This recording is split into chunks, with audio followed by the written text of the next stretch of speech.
नमस्कार, स्वागत है आप सबका हमारे चैनल आयुर्वेद आरोग्य में। मैं doctor RC. Maurya, Ayurveda medical अफसर, प्रयागराज, उत्तर प्रदेश से।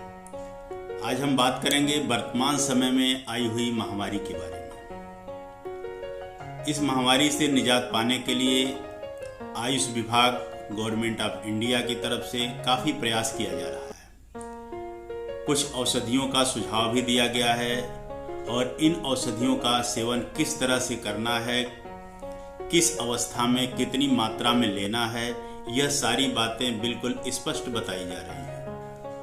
हमारा आयुष विभाग इन औषधियों को जन सामान्य तक पहुंचाने के लिए अन्य विभागों से सामंजस्य बैठाने का प्रयास निरंतर कर रहा है ताकि ज़्यादा से ज़्यादा लोगों तक ये औषधियाँ पहुँचाई जा सकें और इस महामारी से निजात मिल सके, इसमें बचाव किया जा सके। इसी संदर्भ में इन्हीं बातों का ध्यान रखते हुए मैं YouTube चैनल के माध्यम से आप लोगों तक इन औषधियों के बारे में कुछ सामान्य जानकारियां पहुंचाने का प्रयास कर रहा हूं। हमारा अनुरोध आप लोगों से सिर्फ इतना है कि चिकित्सक के निर्देशन में ही इन औषधियों का सेवन करें। आप अपने आयुर्वेदिक विशेषज्ञ से सलाह लें, ऑनलाइन कंसल्टेंसी लें, उनके बारे में जानें। नज़दीक के आयुर्वेदिक चिकित्सालय में जो डॉक्टर उपलब्ध हों उनसे सलाह लेकर ही इन औषधियों का प्रयोग करें। इन औषधियों में 4 औषधियां हैं। पहली औषधि है आयुष 64, आयुष 64। इस औषधि की मात्रा 2 से 4 गोली सुबह शाम लिया जा सकता है।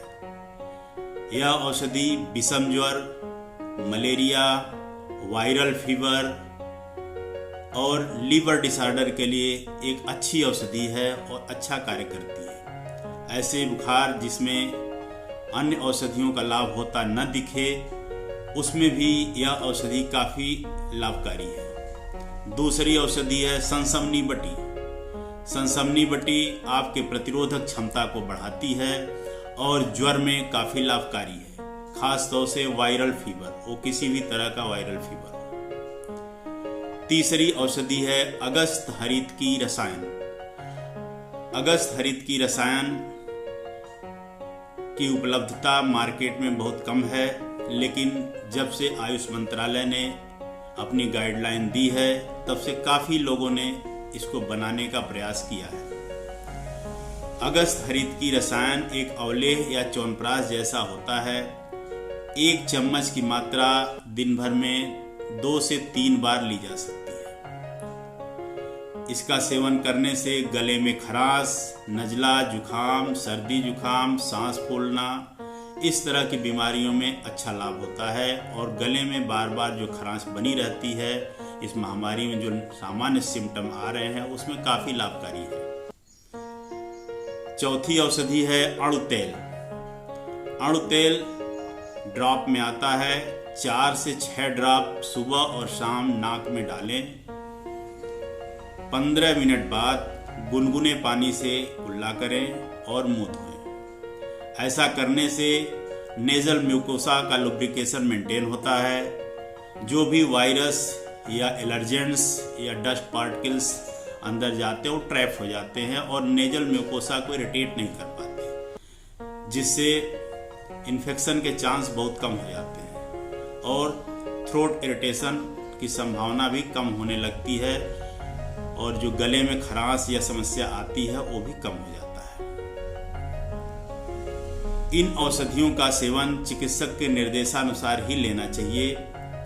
आयुर्वेद शास्त्र में कई ऐसी औषधियां बताई गई हैं जो इनके साथ लेने पर या विशेष परिस्थितियों में इनका सेवन करने पर भी अच्छा लाभ होता है। सामान्य प्रिवेंशन के लिए और सामान्य लक्षणों के लिए ये उपरोक्त 4 औषधियां बहुत ही अच्छी हैं। लेकिन विशेष परिस्थिति में अगर सांस फूलने लगे, ऑक्सीजन लेवल कम होने लगे,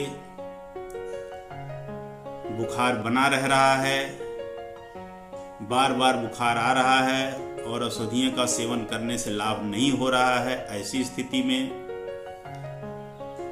कुछ आयुर्वेदिक औषधियाँ, कुछ स्वर्ण योग की औषधियाँ कुछ क्लासिकल मेडिसिन्स इसमें काफ़ी लाभकारी होती हैं। उनमें कुछ औषधियों का मैं यहाँ जिक्र कर रहा हूँ, लेकिन ये औषधियाँ निश्चित मात्रा में और अवस्था के हिसाब से, बॉडी वेट के हिसाब से और चिकित्सक के निर्देशन में ही लेना चाहिए। इसलिए इन औषधियों का सेवन करने से पहले आप अपने चिकित्सक से, अपने विशेषज्ञ से निश्चित रूप से सलाह लें। ये औषधियाँ विशेष परिस्थितियों में ही प्रयोग करनी चाहिए और चिकित्सक के निर्देशानुसार करनी चाहिए। इन औषधियों में पहली औषधि है स्वर्ण बसंत मालती रस। स्वर्ण बसंत मालती रस, स्वर्ण भस्म, मुक्ता भस्म और जिंक का योग है, हिंगुल का भी योग है।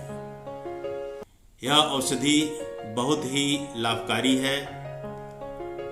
धातुगत ज्वर हो,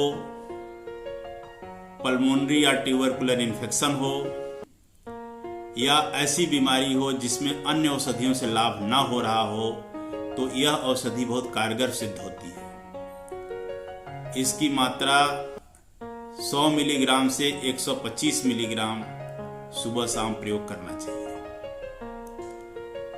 अगली औषधि है त्रैलोक चिंतामणि रस। किसी भी तरह का ज्वर हो, अगर वह नहीं जा रहा है तो इस औषधि का प्रयोग करने से निश्चित रूप से लाभ होता है। इसकी भी मात्रा 100 मिलीग्राम से 125 मिलीग्राम सुबह शाम लेना चाहिए। अगली औषधि है नारदी लक्ष्मी विलास रस। यह औषधि 125 मिलीग्राम से 250 मिलीग्राम की मात्रा सुबह शाम नियमित रूप से सेवन करना चाहिए। कुछ और औषधियां हैं जैसे मल्ल सिंदूर, समीर पन्नक रस, राज मृगांक रस।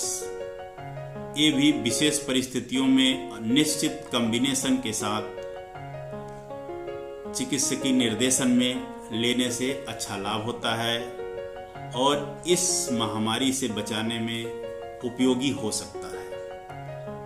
आप लोगों से अनुरोध है कि प्रिवेंशन की जो उपयुक्त 4 औषधियां बताई गई हैं, सबसे पहले उन्हीं का प्रयोग करें। विशेष परिस्थिति में ही ये लास्ट में जो 4-5 रस औषधियां हमने बताई है उसका प्रयोग करें। ऐसा करने से निश्चित रूप से लाभ होगा और हम उम्मीद करते हैं कि आप सभी लोग लाभान्वित होंगे।